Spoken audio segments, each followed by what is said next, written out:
Hello दोस्तों, नमस्कार। स्वागत है आपका हमारे यूट्यूब चैनल देवभूमि स्टडी पॉइंट में। आप सभी कैसे हैं मित्रों? मैं उम्मीद करता हूँ आप सभी स्वस्थ होंगे, मस्त होंगे तथा आपकी स्टडी काफ़ी ज़्यादा अच्छी चल रही होगी मित्रों। साथियों, आप सभी का फॉरेस्ट गार्ड का एग्जाम होना है 9 अप्रैल को। उसी के रिगार्डिंग आज मैं आपके साथ डिस्कस करने वाला हूं जीके जीएस व उत्तराखंड पर आधारित प्रैक्टिस सेट। मित्रों, इस प्रैक्टिस सेट में मैं आपको जितने भी प्रश्न बताऊंगा ना, उन सभी प्रश्नों से रिलेटेड मैं आप लोगों को कुछ एक्स्ट्रा फैक्ट्स भी बताऊंगा, जिससे कि आपके दिमाग में इन प्रश्नों से रिलेटेड कोई भी डाउट बाकी ना रह जाए। तो मित्रों, अगर आप लोग अभी वीडियो पर आए हैं तो वीडियो पर अंत तक बने रहिएगा। सभी प्रश्नों को आप लोग अटेंड करके जाइएगा मित्रों। तथा आप लोगों को अगर वीडियो इन्फॉर्मेटिव लगती है तो मेरे चैनल को जरूर सब्सक्राइब कर लीजिएगा मित्रों, वीडियो को लाइक कर दीजिएगा। इससे पहले मैं आपको प्रैक्टिस सेट के ऊपर 3 वीडियोस दे चुका हूं। अगर आपने उन वीडियोस को नहीं देखा है मित्रों तो मैं डिस्क्रिप्शन में उनका लिंक शेयर कर दूंगा, आप लोग वहां जाकर के उन वीडियोस को भी चेक कर सकते हैं। आपका ज़्यादा समय ना खराब करते हुए वीडियो को प्रारंभ करते हैं मित्रों। फॉरवर्ड ब्लॉक की स्थापना किसके द्वारा की गई थी? मित्रों, मैं इसमें आपको किसी प्रकार को कोई पेन का इस्तेमाल करते हुए नहीं दिखाई दूंगा, तो मैं इसमें किसी प्रकार को कोई पेन इस्तेमाल नहीं करूंगा। आप लोगों ने क्या करना है कि अपना आंसर पढ़ना है, अपना आंसर लगा लेना है तथा वीडियो को प्ले करके आप लोग अपना आंसर जान सकते हैं। तो मित्रों, फॉरवर्ड ब्लॉक की स्थापना करी गई थी सुभाष चंद्र बोस जी के द्वारा 1939 में। आपने ध्यान रखना है मित्रों, जिसके लिए इन्हें 1940 में गिरफ्तार कर लिया गया था। मगर मित्रों, क्या हुआ था, 1941 में जेल से फरार होकर के जर्मनी पहुंचे थे और उन्होंने वहां जाकर के हिटलर से मुलाकात करी थी। साथ ही साथ में मित्रों, अगर आपसे सुभाष चंद्र बोस जी के बारे में कुछ अन्य तथ्य पूछे जाते हैं तो आपने ध्यान रखना है कि बोस जी ने ही गांधी जी को राष्ट्रपिता कहा था। तो राष्ट्रपिता की संज्ञा किसने दी थी गांधी जी को? तो सुभाष चंद्र बोस जी के द्वारा यह संज्ञा दी गई थी मित्रों। वह सुभाष चंद्र बोस जी के द्वारा ही तुम मुझे खून दो मैं तुम्हें आज़ादी दूंगा का प्रसिद्ध नारा भी दिया गया था। बात करी जाए मित्रों अगर आज़ाद हिंद फौज के गठन की, तो कई लोगों के दिमाग में डाउट रहता है कि आज़ाद हिंद फौज का गठन क्या सुभाष चंद्र बोस जी के द्वारा किया गया था? तो नहीं मित्रों, आज़ाद हिंद फौज का गठन कैप्टन मोहन सिंह व रास बिहारी बोस जी के द्वारा 1 सितंबर 1942 को जापान में किया गया था। बाद में इसकी कमान सौंपी गई थी सुभाष चंद्र बोस जी के हाथों में। आपने इतने तथ्य यहाँ से ध्यान रखने हैं। अगला प्रश्न है, ऑपरेशन जीरो हॉर कब शुरू किया गया था? तो मित्रों, आप सभी ने अपना आंसर लगा ही लिया होगा। ऑपरेशन जीरो और 9 अगस्त 1942 को शुरू किया गया था मित्रों। ऑप्शन बी इसका बिल्कुल राइट आंसर हो जाएगा। इसके तहत क्या था ना मित्रों, जो अंग्रेज थे वो कांग्रेस के बड़े नेताओं को गिरफ्तार कर रहे थे। अब गिरफ्तार क्यों कर रहे थे मित्रों? हुआ ऐसा था कि वर्ष 1942 में भारत में क्रिप्स प्रस्ताव आया था, जिसे भारतीयों ने ना अस्वीकार कर दिया था। इसी कारण से भारत में 8 अगस्त 1942 को बंबई से भारत छोड़ो आंदोलन प्रारंभ हो गया था। तो आपने भारत छोड़ो आंदोलन कब से प्रारंभ हुआ है? 8 अगस्त 1942। आपने डेट याद रखनी है। और कहाँ से प्रारंभ हुआ है मित्रों? तो बंबई से प्रारंभ हुआ है। आपने इतने तथ्य यहाँ से ध्यान रखने हैं। इसी भारत छोड़ो आंदोलन के प्रारंभ होने पर ना गांधी जी ने 70 मिनट का भाषण दिया था और करो या मरो का प्रसिद्ध नारा भी दिया था। इसे भारत छोड़ो आंदोलन के दौरान गांधी जी ने। आपने इतने तथ्य ऑपरेशन जीरो हॉर से ध्यान में रखने हैं। अगला प्रश्न है, अखिल भारतीय किसान सभा की स्थापना किस वर्ष की गई थी? तो मित्रों, आप सभी ने अपना आंसर लगा ही लिया होगा। इसका ऑप्शन सी बिल्कुल राइट आंसर हो जाएगा मित्रों। अखिल भारतीय किसान सभा की स्थापना वर्ष 1936 को हुई थी। अगर इसकी डेट पूछी जाती है तो आपने ध्यान रखना है कि 11 अप्रैल 1936 को अखिल भारतीय किसान सभा की स्थापना हुई थी मित्रों। इसके अध्यक्ष बनाए गए थे तब सहजानंद सरस्वती और महासचिव बनाए गए थे एनजी रंगा। आपने ध्यान रखना है। अगला प्रश्न है, मंगल ग्रह का लाल रंग किसके कारण होता है? तो मित्रों, आप सभी ने अपना आंसर लगा ही लिया होगा। इसका बिल्कुल राइट आंसर हो जाएगा मित्रों ऑप्शन बी, आयरन ऑक्साइड के कारण से मंगल ग्रह का लाल रंग होता है मित्रों। बात करी जाए मंगल ग्रह की, तो इसके 2 उपग्रह हैं, फोबोस और डीमोस, जिसमें से जो डीमोस है ना मित्रों, वह सौर मंडल का सबसे छोटा उपग्रह है। आपने ध्यान रखना है। साथ ही साथ में सौर मंडल का सबसे ऊंचा पर्वत निक्स ओलंपिया भी मंगल ग्रह में स्थित है। और सौर मंडल का सबसे बड़ा ज्वालामुखी ओलिपस मेसी, ये भी मंगल ग्रह में स्थित है। आपने इतने तथ्य मंगल ग्रह से भी ध्यान रख लेने हैं। अगला प्रश्न है हमारा, वृहद हिमालय लघु हिमालय से किसके द्वारा अलग होता है? मित्रों, यह प्रश्न काफी ज्यादा बार यूपीपीएससी के द्वारा पूछा गया है, तो आपने जरूर इसे ध्यान रखना है कि वृहद हिमालय लघु हिमालय से मेन सेंट्रल थ्रस्ट, यानी ऑप्शन ए इसका बिल्कुल राइट आंसर हो जाएगा मित्रों। वृहद हिमालय लघु हिमालय से मेन सेंट्रल थ्रस्ट के द्वारा अलग होता है। अगर आपसे पूछा जाता है कि ट्रांस हिमालय वृहद हिमालय से किसके द्वारा अलग होता है, तो मित्रों ट्रांस हिमालय वृहद हिमालय से इंडो सांगपो सचर जोन के द्वारा अलग होता है। और अगर आपसे पूछा जाता है कि लघु हिमालय शिवालिक से किसके द्वारा अलग होता है, तो मित्रों मेन बाउंड्री थ्रस्ट के द्वारा लघु हिमालय शिवालिक से अलग होता है। और अगर आपसे पूछा जाए कि जो हमारा शिवालिक है, शिवालिक हिमालय भाबर से किसके द्वारा अलग होता है, तो मित्रों शिवालिक हिमालय भाबर से हिमालयन फ्रंटियर थ्रस्ट के द्वारा अलग होता है। आपने चारों को ही ध्यान रखना है। अगला प्रश्न हमारा, सिंधु की सहायक पंचनद नदियों में कौन सी नदी शामिल नहीं है? तो मित्रों, आप सभी ने ध्यान रखना है कि सिंधु की 5 सहायक नदियां हैं भारत में, जिनसे हमारे एग्जाम में प्रश्न बनते हैं। तो आप लोगों ने बताना है कि इन चार ऑप्शन में से कौन सी एक नदी उस पंचनद नदियों में शामिल नहीं है। तो मित्रों आप सभी ने अपना आंसर लगा ही लिया होगा, इसका ऑप्शन डी बिल्कुल राइट आंसर हो जाएगा मित्रों। सिंधु की सहायक पंचनद नदियों में चंबल नदी शामिल नहीं है मित्रों। बात करी जाए अगर चंबल नदी की, तो यह यमुना नदी की सहायक नदी है। और सिंधु नदी जो कि तिब्बत से निकलती है, हमारे लद्दाख वाले क्षेत्र से, भारत के लद्दाख वाले क्षेत्र से बहती हुई यह पाकिस्तान में प्रवेश करती है और पाकिस्तान के बाद यह आगे जाकर के अरब सागर में गिर जाती है। तो मित्रों ये जो सिंधु नदी है ना, इसकी 5 प्रमुख सहायक नदियां हैं। ये 5 प्रमुख सहायक नदियां कौन कौन सी है मित्रों? तो झेलम, चिनाब, रावी, व्यास और सतलज, ये 5 नदियां सिंधु की प्रमुख 5 सहायक नदियां हैं मित्रों। और इन 5 नदियों को ही पंचनद में शामिल किया गया है। तो अगर आपसे कभी पूछा जाए कि पंचनद में कौन सी नदी शामिल नहीं है, तो आपने 5 को ही ध्यान में रखना है। अगला प्रश्न हमारा, भारतीय संविधान की 9वीं अनुसूची किस संविधान संशोधन के तहत जोड़ी गई थी? मित्रों काफी महत्वपूर्ण प्रश्न है हमारा ये, तो आप लोगों ने अपना आंसर लगा लिया होगा। मित्रों भारतीय संविधान की 9वीं अनुसूची ना पहले संविधान संशोधन के द्वारा जोड़ी गई थी। अगर आपसे पूछा जाए पहला संविधान संशोधन कब हुआ था, तो मित्रों 1951 में पहला संविधान संशोधन हुआ था मित्रों। और इसके तहत क्या करा गया था ना, जो ये 9वीं अनुसूची जोड़ी गई थी, इसके तहत सरकार को नियम बनाने की अथॉरिटी दी गई थी, आपने ध्यान रखना है। बात करी जाए अगर 52वें संविधान संशोधन की, जो कि 1985 में हुआ था, इसके तहत हमारी 10वीं अनुसूची जोड़ी गई थी, जो कि दल बदल व्यवस्था से संबंधित है। बात करी जाए 73वें संविधान संशोधन की, तो मित्रों 73वां संविधान संशोधन ग्राम पंचायतों के गठन से संबंधित है और 74वां संविधान संशोधन नगर पंचायतों के गठन से संबंधित है। आपने इतने तथ्य यहां से ध्यान रखने हैं। आगे बढ़ते हैं मित्रों। बोल्जमैन पुरस्कार 2022 से किसे सम्मानित किया गया है? तो मित्रों करंट अफेयर का प्रश्न है, आप लोगों ने अपना आंसर लगा ही लिया होगा मित्रों। इसका ऑप्शन डी बिल्कुल राइट आंसर हो जाएगा मित्रों। बोल्जमैन पुरस्कार 2022 से दीपक धर को सम्मानित किया गया है मित्रों।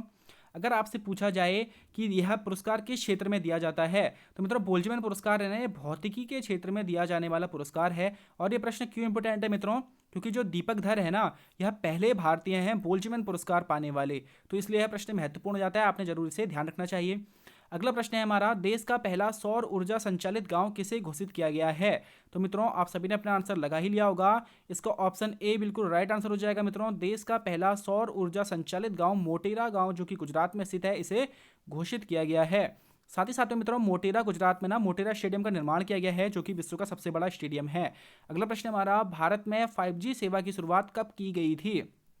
तो मित्रों आप सभी ने अपना आंसर लगा लिया होगा, 1 अक्टूबर 2022 को भारत में 5G सेवा की शुरुआत करी गई थी। आप लोगों ने जरूर इसे ध्यान रखना है, ऑप्शन सी इसका बिल्कुल राइट आंसर हो जाएगा।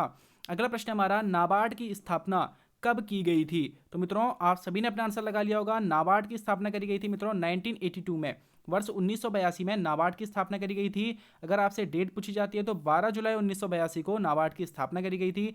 अगर आपसे पूछा जाए नाबार्ड की स्थापना किस समिति की सिफारिश पर करी गई थी, तो मित्रों नाबार्ड की स्थापना शिवरमन समिति की सिफारिश पर करी गई थी, आपने ध्यान रखना है।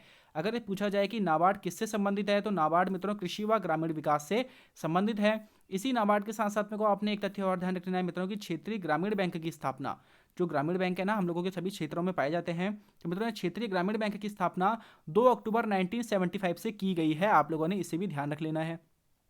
अगला प्रश्न हमारा, भारत में हरित क्रांति का जनक किसे कहा जाता है? तो मित्रों आप सभी ने अपना आंसर लगा लिया होगा, भारत में हरित क्रांति का जनक MS स्वामीनाथन को कहा जाता है, ऑप्शन बी इसका बिल्कुल राइट आंसर हो जाएगा मित्रों। बात करी जाए भारत में हरित क्रांति की कब से कब तक रही थी, तो मित्रों भारत में हरित क्रांति की शुरुआत 1966 से 67 में प्रारंभ हुई थी मित्रों।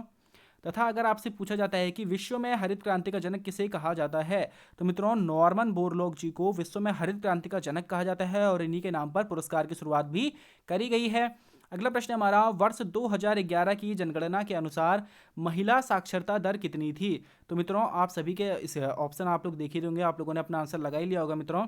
इसका ऑप्शन सी बिल्कुल राइट आंसर हो जाएगा मित्रों। वर्ष 2011 की जनगणना के अनुसार भारत में महिला की साक्षरता दर 65.46% थी। बात करी जाए अगर पुरुष साक्षरता दर की, तो पुरुष साक्षरता दर मित्रों 82.14% थी, आप लोगों ने इसे भी ध्यान रखना है।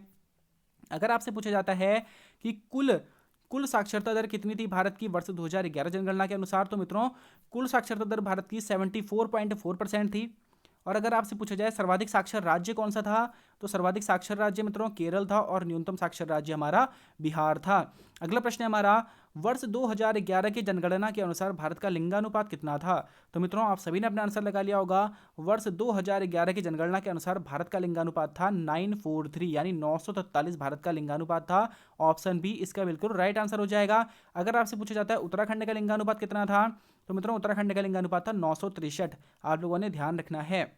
साथ ही साथ में मित्रों अगर पूछा जाए सर्वाधिक लिंगानुपात वाला राज्य कौन सा था, तो सर्वाधिक लिंगानुपात वाला राज्य केरल था और न्यूनतम लिंगानुपात वाला जिला जो राज्य था वह हरियाणा था। यह प्रश्न हमारे एग्जाम में अभी हाल ही में बना भी था। अगला प्रश्न हमारा, सिंधु सभ्यता की खोज किसने करी थी? तो मित्रों आप सभी के स्क्रीन पे ऑप्शन होंगे, आप लोगों ने अपना आंसर लगा ही लिया होगा। तो मित्रों सिंधु सभ्यता की खोज करी गई थी दयाराम साहनी जी के द्वारा। ऑप्शन डी इसका बिल्कुल राइट आंसर हो जाएगा। आगे बढ़ते हैं मित्रों। अगला प्रश्न है, तराइन का प्रथम युद्ध कब हुआ था? तो मित्रों आप सभी ने अपना आंसर लगा लिया होगा।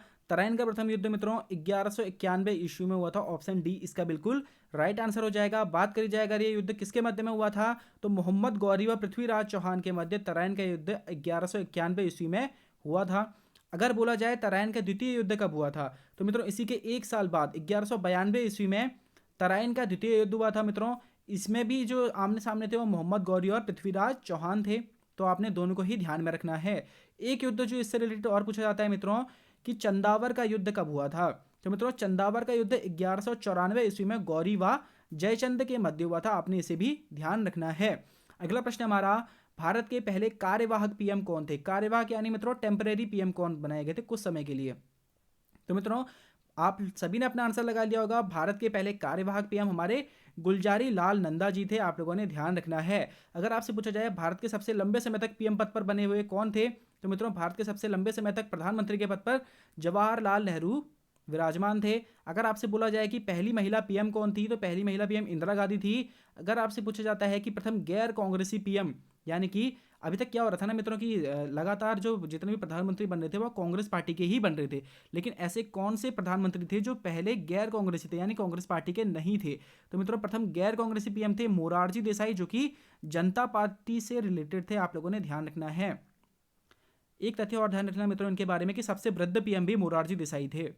अगला प्रश्न हमारा, नई लोकसभा के गठन से पूर्व वर्तमान लोकसभा का अंतिम सत्र क्या कहलाता है? तो मित्रों आप सभी के स्क्रीन पर ऑप्शन होंगे, आप सभी ने अपना आंसर लगा ही लिया होगा। मित्रों इसका ऑप्शन सी बिल्कुल राइट आंसर हो जाएगा।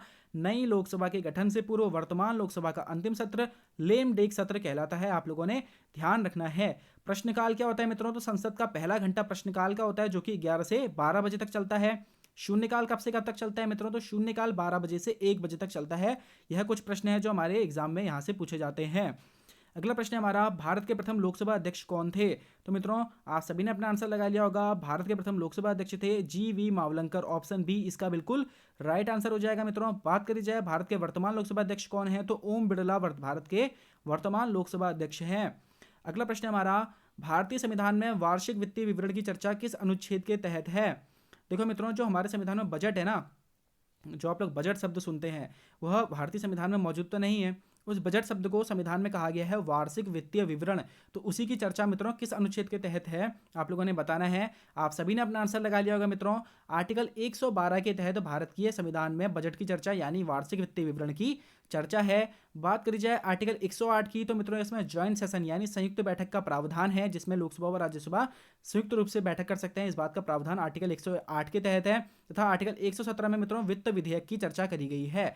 अगला प्रश्न हमारा, क्षेत्रफल की दृष्टि से भारत का सबसे बड़ा बाघ रिजर्व कौन सा है? तो मित्रों आप सभी ने अपना आंसर लगा ही लिया होगा। क्षेत्रफल की दृष्टि से सबसे बड़ा बाघ रिजर्व हमारा नागार्जुन सागर श्रीशैलम है। ऑप्शन सी इसका बिल्कुल राइट आंसर हो जाएगा। मित्रों अगर आपसे पूछा जाता है कि नागार्जुन सागर श्रीशैलम जो है हमारा बाघ रिजर्व यह किस राज्य में पड़ता है, तो आंध्र प्रदेश में यह स्थित है। तथा अगर आपसे पूछा जाए सबसे छोटा बाघ रिजर्व कौन सा है, तो पेंच टाइगर रिजर्व जो कि महाराष्ट्र में स्थित है, यह हमारे भारत का सबसे छोटा बाघ रिजर्व है। वर्तमान में मित्रों अगर आपसे पूछा जाए कि कितने टाइगर रिजर्व हमारे इंडिया में हैं, तो वर्तमान में 18 राज्यों में 53 टाइगर रिजर्व हैं हमारे भारत में। 51वें नंबर का टाइगर रिजर्व कौन सा था मित्रों, तो विल्लीबुथुर मेघामलाई हमारा 51वें नंबर का टाइगर रिजर्व था।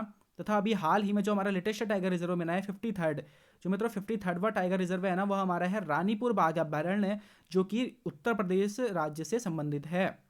अगला प्रश्न है हमारा, भारत में गजतमे नामक हाथी संरक्षण योजना कब से चलाई जा रही है? तो मित्रों आप सभी ने अपना आंसर लगा लिया होगा। भारत में गजतमे नामक हाथी संरक्षण योजना मित्रों वर्ष 1992 से वर्ष 1992 से चलाई जा रही है। बात करी जाए अगर हाथी को राष्ट्रीय विरासत पशु यानी नेशनल हेरिटेज एनिमल कब घोषित किया गया था, तो मित्रों हाथी को राष्ट्रीय विरासत पशु यानी नेशनल हेरिटेज एनिमल वर्ष 2010 में घोषित किया गया था। अगर आपसे पूछता है कि भारत का पहला हाथी गांव यानी हाथी विलेज कहाँ बनाया गया था, तो मित्रों वर्ष 2008 में राजस्थान के आमेर जिले के कुंडा ग्राम को भारत का पहला हाथी विलेज घोषित किया गया है। अगला प्रश्न हमारा, गंगा डॉल्फिन यानी सूस को राष्ट्रीय जलीय जीव कब घोषित किया गया था? तो मित्रों आप सभी के ऑप्शन बिल्कुल स्क्रीन पर होंगे, आप सभी ने अपना आंसर लगा ही लिया होगा मित्रों। तो ऑप्शन सी इसका बिल्कुल राइट आंसर हो जाएगा।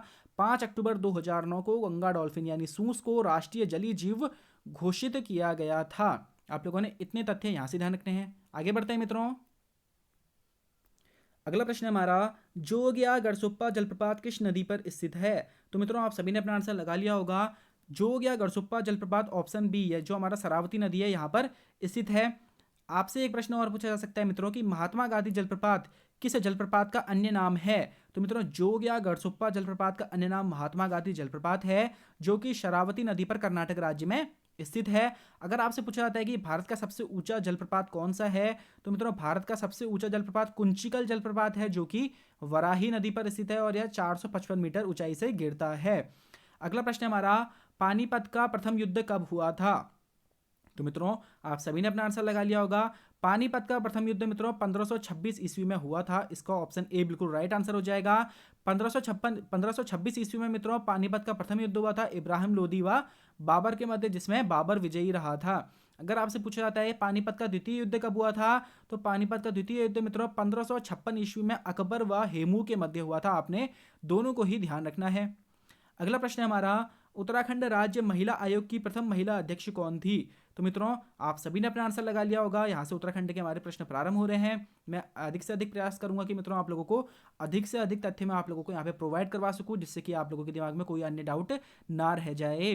तो मित्रों उत्तराखंड राज्य महिला आयोग की प्रथम महिला अध्यक्ष थी संतोष चौहान, आप लोगों ने ध्यान रखना है। और अगर आपसे पूछा है उत्तराखंड राज्य महिला आयोग की वर्तमान महिला अध्यक्ष कौन है, तो विजया बर्थवाल वर्तमान में इसकी अध्यक्ष है। अगला प्रश्न है हमारा, एक तथ्य आप लोग और ध्यान रखिएगा मित्रों कि उत्तराखंड राज्य महिला आयोग की जो स्थापना थी ना, वह 15 अक्टूबर 2004 को करी गई थी। आप लोगों ने ध्यान रखना है। अगला प्रश्न है हमारा, राज्य में 108 सेवा यानी एम्बुलेंस सेवा कब से प्रारंभ हुई थी? तो मित्रों राज्य में 108 सेवा या फिर एम्बुलेंस सेवा कब से प्रारंभ हुई थी, आप लोगों ने बताना है। आप सभी ने अपना आंसर लगा लिया होगा मित्रों। 15 मई 2008 इसका बिल्कुल राइट आंसर हो जाएगा मित्रों। ऑप्शन बी इसका बिल्कुल राइट आंसर हो जाएगा। 15 मई 2008 को उत्तराखंड में 108 एम्बुलेंस सेवा प्रारंभ हुई थी और वर्तमान में यह सेवा पंडित दीनदयाल उपाध्याय आपातकालीन सेवा नाम से जानी जाती है। अगला प्रश्न हमारा, उत्तराखंड में लोक संस्कृति संग्रहालय कहाँ स्थित है? आप सभी ने अपना आंसर लगा ही लिया होगा मित्रों। तो उत्तराखंड में लोक संस्कृति संग्रहालय खुटानी भीमताल में स्थित है मित्रों, जिसकी स्थापना वर्ष 1983 में यशोधर मठपाल जी के द्वारा करी गई थी। तो मित्रों काफ़ी सारे प्रश्न इससे क्लियर हो जाते हैं। अगर आपसे पूछता है उत्तराखंड में लोक संस्कृति संग्रहालय कहाँ है, तो खुटानी में, खुटानी भीमताल में स्थित है मित्रों। पूछता है इसकी स्थापना कब हुई थी, तो वर्ष 1983 में इसकी स्थापना हुई थी। किसके द्वारा करी गई थी, तो यशोधर मठपाल जी के द्वारा करी गई थी। अब मित्रों ये जो संग्रहालय है ना, यह एक व्यक्तिगत संग्रहालय है यानी एक पर्सनल संग्रहालय है, और इसकी जो देख रेख है, साफ सफाई है, यहाँ के जितने भी काम है ना, वह सारे के सारे यशोधर मठपाल जी ही करते हैं, किसी और को वह करने नहीं देते हैं। अगला प्रश्न है, निम्न में कौन सा बुग्याल चमोली में स्थित नहीं है? तो मित्रों आप सभी ने अपना आंसर लगा लिया होगा। इसमें से जो ऑप्शन सी है बिल्कुल राइट आंसर हो जाएगा मित्रों। बर्मी बुग्याल चमोली जिले में स्थित नहीं है। बाकी रुद्रनाथ, क्वारी और पांडुसेरा यह तीनों ही हमारे चमोली जिले में स्थित है, जबकि जो बर्मी बुग्याल है मित्रों यह रुद्रप्रयाग जिले में स्थित है। और रुद्रप्रयाग से आपने ध्यान रखना है मित्रों कि चोपता बुग्याल भी रुद्रप्रयाग में ही स्थित है, जिसे उत्तराखंड का मिनी स्विट्जरलैंड भी कहा जाता है। अगला प्रश्न हमारा, अस्कोट वन्य जीव अभ्यारण्य की स्थापना किस वर्ष की गई थी? तो मित्रों आप सभी ने अपना आंसर लगा लिया होगा। अस्कोट वन्य जीव अभ्यारण्य की स्थापना मित्रों वर्ष 1986 में करी गई थी। ऑप्शन डी इसका बिल्कुल राइट आंसर हो जाएगा। अगर आपसे पूछा जाए सर्वाधिक कस्तूरी मृग वाला वन्य जीव विहार कौन सा है, तो सर्वाधिक कस्तूरी मृग वाला वन्य जीव विहार मित्रों अस्कोट वन्य जीव अभ्यारण्य है, जो कि हमारा पिथौरागढ़ जिले में स्थित है। साथ में मित्रों जो अस्कोट है ना, यह कत्यूरी राजाओं की राजधानी के रूप में भी प्रसिद्ध है, आप लोगों ने ध्यान रखना है। अगला प्रश्न है हमारा, उत्तराखंड के प्रख्यात कथाकार व लेखक शेखर जोशी जी का निधन कब हुआ था? तो मित्रों अभी करंट का क्वेश्चन है, हाईलाइटेड है, तो आप लोगों के एग्जाम में बनने के इसके पूरे पूरे चांस हैं। तो उत्तराखंड के प्रख्यात कथाकार व लेखक शेखर जोशी जी का निधन मित्रों 4 अक्टूबर 2022 को हुआ था। आप लोगों ने ध्यान रखना है, 90 वर्ष की अवस्था में। और मित्रों अगर आपसे पूछा जाता है कि शेखर जोशी जी की कौन कौन सी रचनाएं फेमस हैं, तो मित्रों दाजू हो गई, नौरंगी बीमार है, बदबू, यह सभी शेखर जोशी की रचनाएं हैं जो कि काफ़ी ज़्यादा फेमस रही हैं। अगला प्रश्न है हमारा, आगे बढ़ते हैं मित्रों। ड्रग्स कंपोजिट रिसर्च यूनिट कहाँ स्थित है? तो मित्रों आप सभी ने अपना आंसर लगा लिया होगा। ड्रग्स कंपोजिट रिसर्च यूनिट मित्रों रानीखेत अल्मोड़ा में स्थित है। ऑप्शन ए इसका बिल्कुल राइट आंसर हो जाएगा। अगर आपसे पूछा जाता है मित्रों Indian institute of Ayurveda for drug research कहाँ स्थित है, तो आप लोगों ने ध्यान रखना है कि ताड़ीखेत अल्मोड़ा में Indian institute of Ayurveda for drug research स्थित है। जबकि इंडियन मेडिसिन फार्मास्यूटिकल लिमिटेड की स्थापना मोहान अल्मोड़ा में की गई है। आपने तीनों को ही ध्यान रखना है। अगला प्रश्न है हमारा, टिहरी रियासत के किस शासक को अंग्रेजों द्वारा 11 तोपों की सलामी दी गई थी? तो मित्रों आप सभी ने अपना आंसर लगा लिया होगा। टिहरी रियासत के कीर्ति शाह को, ऑप्शन बी इसका बिल्कुल राइट आंसर हो जाएगा मित्रों। टिहरी रियासत के कीर्ति शाह को अंग्रेजों द्वारा 11 तोपों की सलामी दी गई थी। बात करी जाए मित्रों कीर्ति शाह की, तो इन्हें अंग्रेजों के द्वारा ना 1898 में 1898 में कंपेनियन ऑफ इंडिया की उपाधि भी दी गई थी। आप लोगों ने ध्यान रखना है। और वह 1901 में इन्हें नाइट कमांडर की उपाधि भी दी गई थी। आपने तीनों ही उपाधियां कीर्ति शाह की ध्यान में रखनी है। अगला प्रश्न है हमारा, टिहरी रियासत के खिलाफ विद्रोह करने वाले आंदोलनकारियों को क्या कहा जाता था? तो मित्रों आप सभी के स्क्रीन पे आपके ऑप्शन होंगे, तो आप लोगों ने अभी तक अपना सही आंसर लगा लिया होगा। इसका ऑप्शन सी बिल्कुल राइट आंसर हो जाएगा मित्रों। टिहरी रियासत के खिलाफ विद्रोह करने वाले आंदोलनकारियों को ढड़ंकी कहा जाता था। आप लोगों ने ध्यान रखना है। अगला प्रश्न हमारा, चंद वंश का वास्तविक संस्थापक किसे माना जाता है? तो मित्रों आप सभी ने अपना आंसर लगा लिया होगा। कई सारे लोगों का सोमचंद लग रहा होगा, कई सारे लोगों को थोहर चंद लग रहा होगा। तो मित्रों इसका बिल्कुल राइट आंसर हो जाएगा ऑप्शन ए, थोहर चंद चंद्रवंश का वास्तविक संस्थापक के तौर पर जाना जाता है।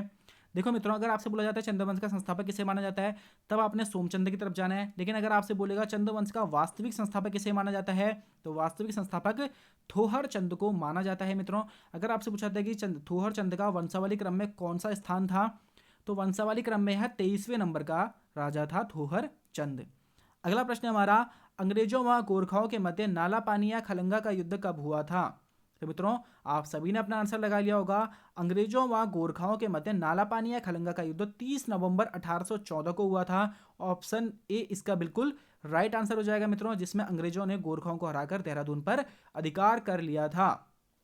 इसके बाद क्या हुआ था मित्रों, इसके बाद 30 नवंबर 1815 में ना चंपारण बिहार में अंग्रेजों व गोरखाओं के मध्य संगोली की संधि हुई थी। अब मित्रों जो संगोली की संधि है ना, इसके तहत कुछ कुछ बातें थी जो अभी हमारे हाल ही में लागू हैं। इस संगोली की संधि को मैंने भली भांति समझाया हुआ है, आपको एक वीडियो दिया हुआ है मैंने इसके ऊपर कि क्या ये संगोली की संधि है, इसके द्वारा क्या विवाद उपजा हुआ है, भारत नेपाल का जो भी विवाद हुआ था, इस सभी के ऊपर मैंने एक वीडियो भी दिया हुआ है आपको। उसका लिंक भी मैं डिस्क्रिप्शन में शेयर कर दूंगा मित्रों, आप लोग उस वीडियो को भी जाकर के चेक कर सकते हैं। तो मित्रों संगोली की संधि हुई थी 30 नवंबर 1815 में चंपारण बिहार में गोरखा सेनापति अमर सिंह थापा व ऑक्टर लूनी के मध्य। हालांकि ये जो संधि थी ना मित्रों 1815 में तो हो गई थी, लेकिन इसे स्वीकार करा था मार्च 1816 में नेपाल सरकार ने। तो अगर कभी पूछा जाए कि संगोली की संधि को नेपाल सरकार ने कब स्वीकार किया था, तो मार्च 1816 में नेपाल सरकार ने संगोली की संधि को स्वीकार किया था। अगला प्रश्न हमारा, गोरखा शासन में उत्सवों पर लिया जाने वाला कर कौन सा था? तो मित्रों कई सारे लोगों को ऑप्शन ए और ऑप्शन बी जा रहा होगा, तो आप लोगों को मैं बताते हुए चलता हूं कि ऑप्शन बी इसका बिल्कुल राइट आंसर हो जाएगा मित्रों। गोरखा शासन में उत्सवों पर लिया जाने वाला कर था हमारा सौन्या फागुन कर। सौन्या फागुन कर में क्या होता था मित्रों, इसमें भैंस बकरे और सुअर गोरखा राजाओं को दिए जाते थे। और जो गोरखे थे ना, ये सावन फागुन के जितने भी उत्सव होते थे, दशहरा के जो भी उत्सव होते थे, इसमें भैंसों की बलि देते थे। आप लोगों ने ध्यान रखना है कि सौन्या फागुन कर उत्सवों पर लिया जाने वाला कर था गोरखा शासन काल में। अगर आपसे पूछा जाता है घीकर किससे रिलेटेड था, तो मित्रों घीकर एक चराई कर था, यानी कि जो भी नॉर्मल लोग थे वो अगर वो अपने पशुओं को अगर वो जंगलों में चराते थे, तो उसे चराने के कारण से उन्हें घीकर देना पड़ता था गोरखाओं को। तो मित्रों आप लोगों ने दोनों को ही ध्यान में रखना है। अगला प्रश्न हमारा, किस कुमाऊं कमिश्नर के शासनकाल में उत्तराखंड में लोहे के झूला पुलों का निर्माण किया गया था? तो मित्रों आप सभी ने अपना आंसर लगा लिया होगा। GW ट्रेल इसका सही आंसर हो जाएगा मित्रों, ऑप्शन बी इसका बिल्कुल राइट आंसर हो जाएगा। GW ट्रेल के शासनकाल में उत्तराखंड में नदियों में लोहे के झूला पुलों का निर्माण किया गया था मित्रों। प्रेल के काल में ही क्या हुआ था कि अपराधों को कम करने के लिए ना अल्मोड़ा में 1816 में तथा पौड़ी में 1821 में जेलों की स्थापना करी गई थी। जीडब्ल्यू ट्रेल से आप लोगों ने एक तथ्य और ध्यान रखना है कि हल्द्वानी शहर को विकसित करने का श्रेय भी जीडब्ल्यू ट्रेल को ही जाता है। अगला प्रश्न है हमारा, लाखू गुफा यानी लाखू उड्यार की खोज किसके द्वारा करी गई थी? तो मित्रों आप सभी ने अपना आंसर लगा लिया होगा। लाखू गुफा या लाखू उड्यार की खोज मित्रों एमपी जोशी ने वर्ष 1963 में करी थी। आप लोगों ने ध्यान रखना है, ऑप्शन ए इसका बिल्कुल राइट आंसर हो जाएगा। एमपी जोशी जी के द्वारा लाखू गुफा या लाखू उड्यार की खोज वर्ष 1963 में करी गई थी। और जो ये गुफा है मित्रों, किस नदी के तट पर है अगर आपसे पूछा जाता है तो सुयाल नदी के तट पर अल्मोड़ा पिथौरागढ़ में मोटर मार्ग में बाड़े छीना में लाखू गुफा हमारी स्थित है और यहाँ 34 मानव आकृतियों को गिना जा सकता है। आप लोगों ने इतने तथ्य यहाँ से ध्यान रखते हैं। आगे बढ़ते हैं मित्रों, मुंड या सबर नाम से उत्तराखंड की किस प्राचीन जनजाति को जाना जाता है? तो मित्रों आप सभी ने अपना आंसर लगा लिया होगा। ऑप्शन ए इसका बिल्कुल राइट आंसर हो जाएगा मित्रों। कोल जनजाति को मुंड या सबर नाम से जाना जाता है। साथ ही साथ में मित्रों इनको उत्तराखंड की सबसे प्राचीन प्रजाति माना जाता है, लेकिन कई सारे लोग कहते हैं कि कोल प्रजाति उत्तराखंड की ही नहीं बल्कि संपूर्ण भारत की प्राचीन प्रजाति है। एक प्रश्न आप लोगों का जो कोलों से पूछा जाता है ये कि कोलिय कबीले का इतिहास नामक पुस्तक किसके द्वारा लिखी गई है? तो मित्रों श्री बंचू भाई पीताम्बर कंबेद जी के द्वारा कोलिय कबीले का इतिहास नामक पुस्तक वर्ष 1961 में लिखी गई है। आप लोगों ने इतने तथ्य यहाँ से ध्यान रखने हैं। अगला प्रश्न है हमारा, निम्न में से कौन सी एक कविता गढ़वाली साहित्य का अनमोल हीरा कही जाती है? तो मित्रों आप सभी ने अपना आंसर लगा लिया होगा। ऑप्शन बी इसका बिल्कुल राइट आंसर हो जाएगा मित्रों। सिंहनाद जो कविता है यह गढ़वाली साहित्य का अनमोल हीरा कही जाती है मित्रों। अगर आपसे पूछा जाता है कि सिंहनाद कविता जो थी हमारी इसके लेखक कौन है, तो भजन सिंह इसके लेखक है मित्रों। आप लोगों ने ध्यान रखना है। अगर आपसे पूछा जाता है उठो गढ़वालियों किसकी रचना है, तो मित्रों सत्यनारायण रतूड़ी जी की यह रचना है। हिलांसी रचना किसकी है मित्रों, तो जो हिलांसी रचना है यह भगवती प्रसाद पांथरी जी की रचना है और गोरखवाणी सुदर्शन शाह के द्वारा लिखी गई रचना थी। आप लोगों ने ध्यान रखना है, सुदर्शन शाह जो कि कवि सूरत के नाम से रचनाएं करता था। अगला प्रश्न है हमारा, दूधातोली लोक विकास संस्थान की स्थापना किसके द्वारा की गई है? तो मित्रों आप सभी के स्क्रीन पर आप लोगों के ऑप्शन होंगे, आप लोगों ने अपना आंसर लगा लिया होगा मित्रों। दूधातोली लोक विकास संस्थान की स्थापना ऑप्शन डी सच्चिदानंद भारती जी के द्वारा दूधातोली लोक विकास संस्थान की स्थापना करी गई थी। आप लोगों ने ध्यान रखना है मित्रों एक तथ्य और इनके बारे में कि पानी राखो आंदोलन के सूत्रधार या फिर पानी राखो आंदोलन के प्रणेता के तौर पर हम सच्चिदानंद भारती जी को जानते हैं। और जो ये पानी राखो आंदोलन था यह आंदोलन पौड़ी के उफरेखाल गांव से प्रारंभ हुआ था। आप लोगों ने इतने तथ्य यहाँ से ध्यान रखने हैं। अगला प्रश्न है हमारा, स्वतंत्र भारत की प्रथम राष्ट्रीय वन नीति किस वर्ष लाई गई थी? तो मित्रों आप सभी ने अपना आंसर लगा लिया होगा। स्वतंत्र भारत की प्रथम राष्ट्रीय वन नीति मित्रों हमारी वर्ष 1952 में लाई गई थी। ऑप्शन डी इसका बिल्कुल राइट आंसर हो जाएगा मित्रों। अगर आपसे पूछा जाता है कि ब्रिटिश सरकार द्वारा पहली राष्ट्रीय वन नीति या फिर पहली राष्ट्रीय वन नीति कब लाई गई थी, आप लोगों से अगर दोनों तरीके से प्रश्न पूछा जाए तो आपने ध्यान रखना है मित्रों कि 1894 में पहली राष्ट्रीय वन नीति हमारी आई थी और उस समय अंग्रेज उस समय राज करते थे, तो इसलिए हम कह सकते हैं कि ब्रिटिश सरकार द्वारा पहली राष्ट्रीय वन नीति 1894 ईस्वी में लाई गई थी। आपने दोनों ही प्रश्नों को ध्यान रखना है कि पहली राष्ट्रीय वन नीति 1894 और स्वतंत्र भारत की पहली राष्ट्रीय वन नीति मित्रों 1952 में आई थी। आप लोगों ने दोनों को ही ध्यान रखना है। मित्रों मैंने इन वन नीतियों से रिलेटेड, इन वनों से संबंधित जितने भी आंकड़े और जितनी भी तथ्य घटनाएं हैं मैंने उन सभी के ऊपर प्रॉपर वीडियो बनाया हुआ है। मैं उन दोनों वीडियोस का लिंक डिस्क्रिप्शन में शेयर कर दूंगा, आप लोग वहां जाकर के उन वीडियोस को भी चेक कर सकते हैं। अगला प्रश्न हमारा, इंडियन फॉरेस्ट रिसर्च इंस्टीट्यूट यानी एफआरआई को सम विश्वविद्यालय यानी कि डीम्ड विश्वविद्यालय का दर्जा कब दिया गया था? तो मित्रों आप सभी ने अपना आंसर लगा लिया होगा। एफआरआई को डीम्ड विश्वविद्यालय का दर्जा वर्ष 1991 में मित्रों मानव संसाधन विकास मंत्रालय के द्वारा दिया गया था। आप लोगों ने ध्यान रखना है। साथ ही साथ में मित्रों अगर बात करी जाए एफआरआई की, तो एफआरआई भवन की स्थापना वर्ष 1906 में करी गई थी और 2006 में इसने अपने वर्ष की प्लेटिनियम जुबली बनाई थी, यानी कि 2006 में इसको 100 वर्ष पूरे हो गए थे, तो इस कारण से इसने अपनी प्लेटिनियम जुबली बनाई थी। आप लोगों ने दोनों को ही ध्यान रखना है। अगला प्रश्न है हमारा, गंगोत्री नेशनल पार्क की स्थापना किस वर्ष हुई थी? तो मित्रों आप सभी ने अपना आंसर लगा ही लिया होगा। वर्ष 1989, यानी कि जो ऑप्शन डी है ना हमारा, इसका बिल्कुल राइट आंसर हो जाएगा। गंगोत्री नेशनल पार्क की स्थापना मित्रों वर्ष 1989 में उत्तरकाशी जिले में करी गई थी। 2390 किलोमीटर स्क्वायर इसका क्षेत्रफल है और यह राज्य का क्षेत्रफल में सबसे बड़ा नेशनल पार्क है। आप लोगों ने इतना गंगोत्री नेशनल पार्क के बारे में ध्यान रखना है। अगला प्रश्न है हमारा, भारत का पहला बाघ संरक्षित क्षेत्र कौन सा है? तो मित्रों आप सभी ने अपना आंसर लगा ही लिया होगा। भारत का पहला बाघ संरक्षित क्षेत्र हमारा कॉर्बेट नेशनल पार्क है मित्रों। बात करी जाए कॉर्बेट नेशनल पार्क की, तो इसकी स्थापना वर्ष 1936 में हुई थी मित्रों। 1936 में कॉर्बेट नेशनल पार्क की स्थापना हुई थी। किस नाम से हुई थी? तो मित्रों हैली राष्ट्रीय उद्यान के नाम से उस समय इसकी स्थापना हुई थी और यह भारत व एशिया का पहला राष्ट्रीय उद्यान था। साथ ही साथ में मित्रों आज़ादी के बाद क्या हुआ था, इसका नाम चेंज कर दिया गया था। आज़ादी के बाद इसका नाम हो गया था रामगंगा नेशनल पार्क, मगर 1957 में इसका नाम और चेंज कर दिया गया और तब से इसका नाम क्या पड़ गया, कॉर्बेट राष्ट्रीय उद्यान इसका तब से नाम पड़ गया था। और वर्ष 1973 में इसे टाइगर रिजर्व घोषित किया गया था। आप लोगों ने ध्यान रखना है हमारे उत्तराखंड में 2 टाइगर रिजर्व हैं, एक हमारा मित्रों कॉर्बेट टाइगर रिजर्व है और दूसरा है राजाजी नेशनल पार्क। यह 2 हमारे टाइगर रिजर्व हैं। अगला प्रश्न है हमारा, वित्तीय वर्ष 2023-24 के लिए उत्तराखंड का कुल बजट कितना है? तो मित्रों अभी मेरी लेटेस्ट करंट अफेयर की वीडियो में मैंने इन सभी बजट के जितने भी महत्वपूर्ण प्रश्न हैं उनको डिस्कस करा हुआ है। आप लोग मेरी उस वीडियो को जाकर के चेक कर सकते हैं मित्रों, उसमें आपको बजट से रिलेटेड सभी महत्वपूर्ण प्रश्न आप लोगों को देखने के लिए मिल जाएंगे।